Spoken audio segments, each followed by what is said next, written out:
এই সাঈদ ইবনে আব্দুর রহমানকে ডাক দিলেন, ও সাঈদ, আসো আমার সাথে তাবুকের যুদ্ধে যাওয়া লাগবে। তাবুকের যুদ্ধে আল্লাহর হাবিব বের হইবেন। ওরা সাঈদের যত সম্পত্তি আছে, তার বিবি সন্তান সহ সমস্ত কিছু সাইলাবাতুল আনসারীর কাছে বুঝাইয়া দিস। ও সাইলাবা, তোমার কাছে এই যে আমানত দিয়ে গেলাম, যতক্ষণ পর্যন্ত জিহাদের ময়দান থেকে, যুদ্ধের ময়দান থেকে না আসবো, ততক্ষণ পর্যন্ত সমস্ত কিছুর দায়িত্ব তোমার উপরে। এবার সাইলাবাতুল আনসারী সাঈদ ইবনে আব্দুর রহমানের সমস্ত সম্পত্তি, বিবি সন্তান সহ সমস্ত কিছুর দায়িত্ব নিয়ে উনি চলতেছে। হঠাৎ করে তার কাঁধের মধ্যে শয়তান সওয়ার হয়ে গেছে। সাইলাবাতুল আনসারীর কাঁধে শয়তান সওয়ার হয়েছে, আর বলতেছে, ও সাইলাবা, এই যে তুমি এখন চুপ করে বসে আছো, জানো নি সাঈদের বিবি কত সুন্দর, সে তোমার কাছে বুঝাইয়া দিয়ে গেছে এখানে কেউ নাই, তোমার যা মন চাই তুমি তা করতে পারো।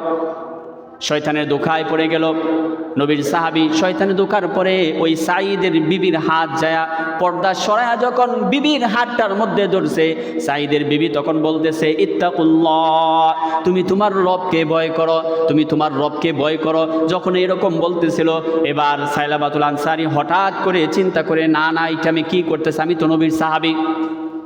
এবার সাইলাবাতুল আনসারী যখন এই চিন্তায় পড়ে গেল, তার বিবি তখন ওই মুহূর্তে সাঈদের বিবি বলতেছে, ও সাইলাবা, এই যে তুমি আমার সাথে নাফরমানি করতেছো, আল্লাহ তাআলার শাজিম থেকে দেখতেছে, রহমতের ফেরেশতারা দেখতেছে, গজবের ফেরেশতারা দেখতেছে, সমস্ত ফেরেশতা সাক্ষী হয়ে গেল, আমার রব সাক্ষী হয়ে গেল। কিয়ামতের ময়দানে যদি তোমাকে জিজ্ঞাসা করা হয়, তোমার কাছে তোমার ভাই আমানত দিয়ে গেছে, তুমি কেন আমানতের খেয়ানত করেছো? আর এই অবস্থায় যদি তোমার মৃত্যু হয়ে যায়, আল্লাহর হাবিব বলেছেন, লা ঈমানা লিমান লা আমানাতা লাহু, যেই মানুষটার মধ্যে আমানত নাই, সেই মানুষটা কখনো নবীর উম্মত হইতে পারে না, এবং ওই মানুষটার মধ্যে কোনো ঈমান নাই। ও সাইলাবা, তুমি আমার সাথে যদি অপকর্ম করো, তাহলে কিন্তু রব্বে কারীমের ওই বিচারের দিন হাজারো কোটি মানুষের সম্মুখে তোমাকে বিচারের কাঠগড়ায় দাঁড় করে দেওয়া হবে। আর ওই দিন কিন্তু তুমি কোনো উত্তর দিতে পারবে না, হাজারো মানুষের সম্মুখে তোমাকে অপমান, অপদস্থ, সম্মান করা হবে। এবার সাইলাবাতুল আনসারী চিন্তায় পড়ে গেছে, হ্যাঁ, আমার দ্বারা তো ভুল হয়ে গেছে। হাতটা ছেড়ে সাইলাবাতুল আনসারী এই জায়গা থেকে দৌড় শুরু করে দেয়। দৌড়তে দৌড়তে পাহাড়ের মধ্যে যায়। ওই দিক দিয়ে আল্লাহ নবী জিহাদের পরে, যুদ্ধের পরে সমস্ত সাহাবীদেরকে নিয়ে যখন মদিনার মধ্যে প্রবেশ করলো, এবার সাঈদ চলে আসছে। আয়েশা দেখে তার ভাই সাইলাবা এই জায়গার মধ্যে নাই, মদিনার ঘরের মধ্যে নাই। জিজ্ঞাসা করে, আমার ভাই সাইলাবা কই গেছে? বিবি বলতেছে, আপনার ভাইয়ের কাছে আপনি আমাকে আমানত রেখে গেছেন, আপনার সন্তানাদি আমানত রেখে গেছেন, আপনার অর্থ সম্পত্তি সমস্ত কিছু আপনার ভাই সাইলাবার কাছে আমানত রেখে গেছেন। কিন্তু আপনার ভাই আমানত খেয়ানত করতে চাইছিল, কিন্তু তার ভিতরে রবের ভয় ঢুকে গেছে, খেয়ানত করতে পারে নাই। কিন্তু রবের ভয় ঢুকার কারণে আপনার ভাই এই মদিনার জমিন ছেড়ে পাহাড়ের মধ্যে উঠে কান্না করে। এবার সাঈদ ইবনে আব্দুর রহমান দৌড় শুরু করে যায়, দেখে পাহাড়ের চূড়ার মধ্যে উঠে নবীর সাহাবী সাইলাবা কান্না করতেছে। জিজ্ঞাসা করতেছে, সাইলাবারে, তুমি গুনাহ করেছো, তোমার অন্যায় হয়েছে, রবের কাছে তুমি মাপ চাও, তোমার রব তোমাকে মাফ করে দিব, চলো মদিনার মধ্যে যাই। এবার সাইলাবা বলতেছে, আমার ভাই সাঈদ, আপনি যদি আমাকে মদিনার মধ্যে নিতে চান, আমি চাই না মদিনার মানুষ আমার চেহারাটা দেখো, তারপরেও যেহেতু আপনি আমাকে মদিনার মধ্যে নেবেন, আমার দুইটা হাত চূড়ের মতো বেঁধে, একজন অন্যায়কারীর মতো বেঁধে সামনে দিয়ে টানতে থাকেন আর নিতে থাকেন, আর বলতে থাকেন, আমার ভাই সাইলাবা এই গুনাহের কারণে তাকে টেনে টেনে এইভাবে মদিনার মধ্যে নিয়ে আসা হচ্ছে। যখন সাইলাবা ওই সাঈদের কোনো কথা শুনে না, তার হাত বাঁধতেই হবে। হাত বাঁধার পরে ওই সাঈদ ইবনে আব্দুর রহমান সাইলাবাকে নিয়ে ওই জায়গার থেকে, পাহাড় থেকে নেমে যখন জমিনের মধ্যে আসতেছে, রাস্তার মধ্যে তার সাইলাবাতুল আনসারীর মেয়ের সাথে দেখা হয়ে গেছে। মেয়ে এটা দেখার পরে বলতেছে, বাবা, কখনো বিশ্বাস করতে পারি না, কখনো কল্পনা করতে পারি নাই তুমি তোমার ভাইয়ের আমানতের দিকে তুমি নজর দিবা, তুমি তোমার ভাইয়ের আমানত নষ্ট করবা। বাবা, তোমার তো বয়স হয়ে গেছে, এখনো পর্যন্ত তুমি গুনাহ ছাড়তে পারো নাই, আজকের থেকে যতক্ষণ না পর্যন্ত রব তোমাকে ক্ষমা না করবে, রহমাতুল লিল আলামিন যতক্ষণ পর্যন্ত ক্ষমা না করবে, ততক্ষণ পর্যন্ত তোমাকে আমি তোমার মেয়ে কোনোদিন বাবা বলে ডাক দেব না। মেয়ের এই কথা শোনার পরে সাইলাবাতুল আনসারীর চোখে পানি। সাঈদ ইবনে আব্দুর রহমান রাদিয়াল্লাহু তাআলা আনহু বলতেছে, সাইলাবারে চলো না নবীর সম্মুখে যাই, নবী তোমাকে গুনাহ মাফের একটা সুযোগের ব্যবস্থা করে দিবে।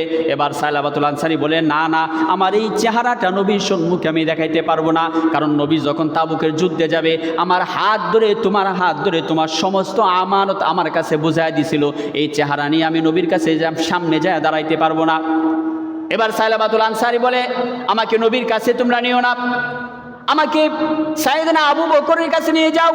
আর যখন আবু বকর রাদিয়াল্লাহু তাআলা আনহুর সামনে যায় দাঁড়াইছে, আবু বকর রাদিয়াল্লাহু তাআলা আনহু তার সমস্ত কথা শোনার পরে বলতেছে, ও সাইলাবারে, নবী তোমাকে তোমার ভাইয়ের আমানত দিয়ে গেছিল, তুমি তোমার ভাইয়ের আমানত রক্ষা করতে পারো না, তুমি আমার দরজার থেকে বের হয়ে চলে যাও। আমি জানি না তোমার কি হবে, কিন্তু কখনো এইটার জন্য মাপের জন্য তুমি আমার সামনে আসবা না। সাইলাবাতুল আনসারী কান্না করে সামনের দিকে যাইতেছে। তাহলে বলে, সাঈদ আমার ভাই চলো হযরত উমরের কাছে চলো।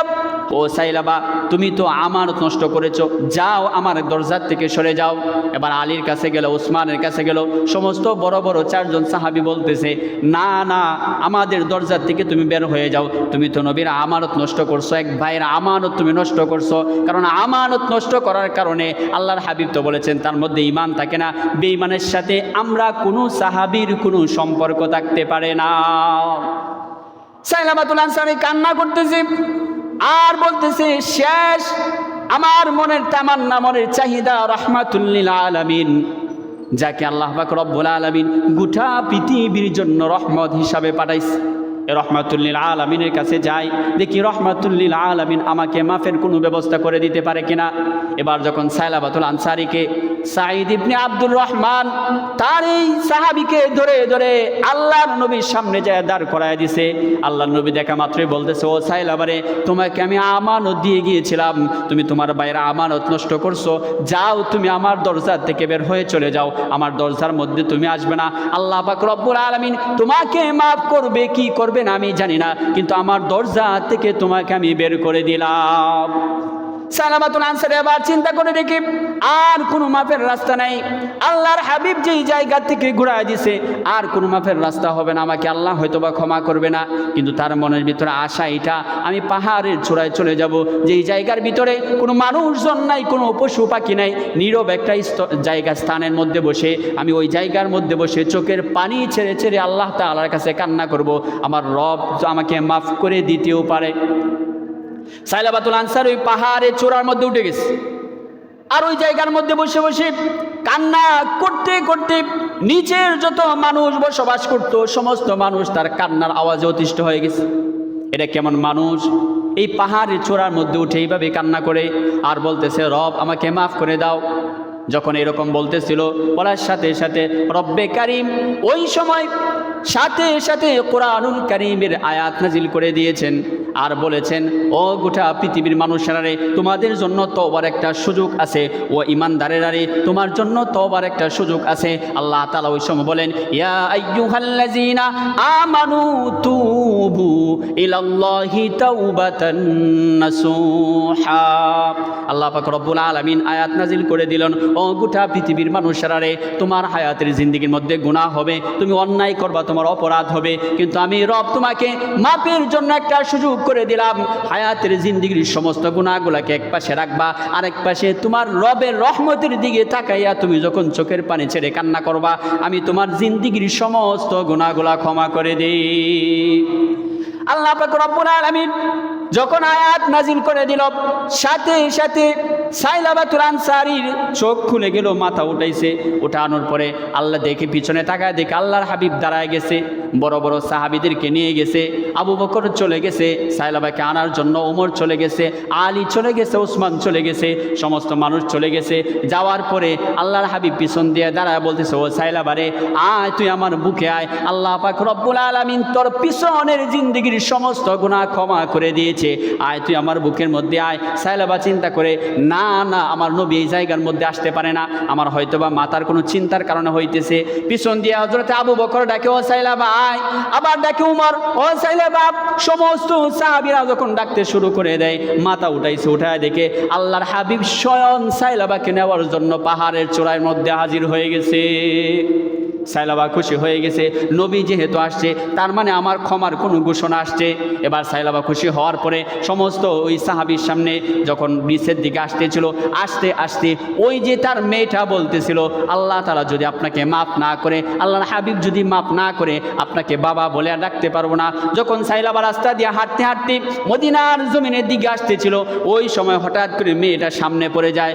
মেয়েটা যখন সামনে পড়ে, সাথে সাথে রব্বে কারিম তার তওবাটা এরকম ভাবে কবুল করেছিল যাতে করে আর তার হায়াতের জিন্দেগির সামনে কোনো গুনাহ না হয়। আল্লাহ পাক রব্বুল আলামিন আজরাইল মালাকুল মউত ফেরেশতা পাঠায়া সাথে সাথে সাইলাবার রূহটা বের করে নেয়। এবার পিছন দিকে আল্লাহর হাবিব তাকায় দেখে সাইলাবা জমিনের মধ্যে পড়ে গেছে। আল্লাহর হাবিব সাহাবীকে বলে, উমর দেখো আমার সাইলাবার রূহটা আছে নাকি? হযরত উমর ফারুক রাদিয়াল্লাহু তাআলা আনহু সাইলাবার কলবের মধ্যে, বুকের মধ্যে হাত দিছে, হাত দিয়ে দেখে নিঃশ্বাস আর লড়ে না। এবার ডাক দিয়ে বলে, ও আল্লাহর নবী, ওই সাইলাবাকে আর মদিনার অলি গলিতে ঘুরাইতে হবে না।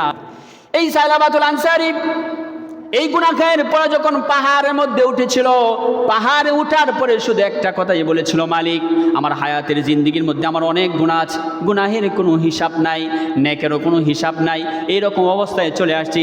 মালিক রে, বিচারের দিনে যদি আমাকে তুমি হাজারো কোটি মানুষের সামনে দাঁড় করায় দাও আর বলতে থাকো, সাইলাবারে তুমি তো এই গুনাহ করেছো, এই গুনাহ করেছো, আমি মানুষের সম্মুখে লজ্জায় মুখ দেখাইতে পারবো না, আমি তো নবীর সাহাবী, কি করে হাজারো কোটি মানুষের সম্মুখে আমি মুখ দেখাইবো?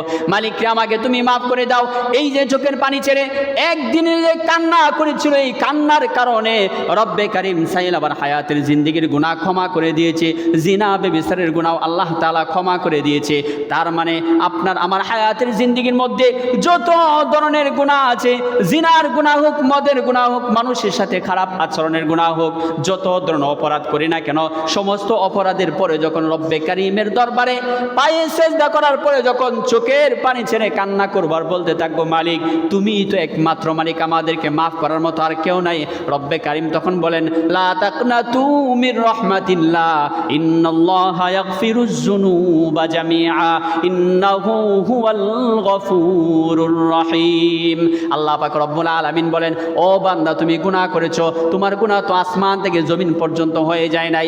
যদি আসমান থেকে জমিন পর্যন্ত তোমার গুনাহ হয়ে যায়, তারপরেও লা তাকনাতু মির রাহমাতিল্লাহ, এত গুনাহের পরেও তুমি আমার রবের দয়া থেকে সরে যাও না। কারণ কেন সরে যাবে না? লা তাকনাতু মির রাহমাতিল্লাহ, ইন্নাল্লাহা নিশ্চয়ই ইয়াগফিরুজ যুনুবা জামিআ, নিশ্চয়ই তোমার রব সমস্ত কিছু ক্ষমা করতে পারেন। কিভাবে ক্ষমা করতে পারেন? ফাকুলতুস্তাগফিরু রাব্বাকুম ইন্নাহু কানা গফফারা। গোটা পৃথিবীর কোনো মানুষ যদি তোমাকে ক্ষমা না করে, না তোমার কোনো আফসোসের দরকার নাই। গোটা পৃথিবীর কোনো মানুষ তোমাকে পছন্দ করে না, আফসোসের দরকার নাই। গোটা পৃথিবীর মানুষ সমাজ থেকে তোমাকে সরায় দিস, আফসোসের দরকার নাই। তোমার একটা জায়গা আছে, আমি রবের কাছে চলে আসো। আর আসার পরে যখন তুমি বান্দা তোমার সমস্ত কিছু ছেড়ে আমি রবের জন্য হয়ে যাইবা, আমি রব তোমাকে মাফ করে তোমার জন্য জান্নাতের মধ্যে একটা ঘরের ব্যবস্থা করে দিই।